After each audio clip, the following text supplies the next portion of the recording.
Hi viewers, welcome to my channel. একটা গুরুত্বপূর্ণ update তোমাদের সামনে। পশ্চিমবঙ্গ শিক্ষক নিয়োগ মামলা আদালতে বিচারাধীন। মামলার শুনানি এগোলে নিয়োগ নিয়ে কোনো আশার আলো দেখেনি চাকরি প্রার্থীরা। বদলে চিন্তার মুখে পড়লেন চাকরি প্রার্থীরা। বন্ধ হয়ে গেল হাইকোর্টের শুনানি। এখন শিক্ষক নিয়োগ প্রক্রিয়া কার্যত প্রশ্নের মুখে। সম্প্রতি শিক্ষক নিয়োগ মামলা প্রসঙ্গে সুপ্রিম কোর্টের নির্দেশে প্রাথমিকে 58,000 শিক্ষক নিয়োগ মামলা আর শুনতে পারবে না কলকাতা হাইকোর্টের সিঙ্গেল বেঞ্চ। এর পরবর্তী মামলা কোন পথে এগোবে তা নিয়ে নিশ্চিত চাকরি প্রার্থী তরুণরা। সম্প্রতি জটিলতার সৃষ্টি হলো 2016 সালে প্রাথমিক শিক্ষক নিয়োগ মামলার কেন্দ্র করে।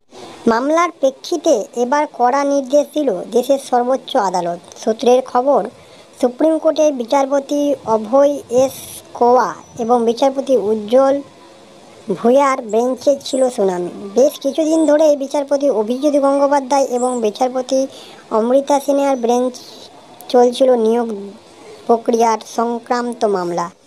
2014 সালে টেটের ভিত্তিতে 2016 সালের পান প্রায় 42,000 শিক্ষক।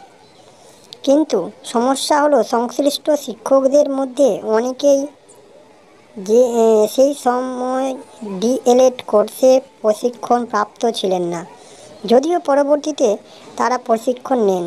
এদিকে চাকরি না পাওয়ায় একাংশ হাইকোর্টে মামলায় দায় করেন এই মর্মের যে 2014 সালের টেট পরীক্ষার ত্রুটিপূর্ণ। 2014 সালে টেট থেকে 2020 সালের নিয়োগ সম্পন্ন হয়েছিল, ফলে 2020 সালের নিয়োগ প্রক্রিয়ার দিকে আঙুল তোলেন মামলাকারীর চাকরি প্রার্থীরা।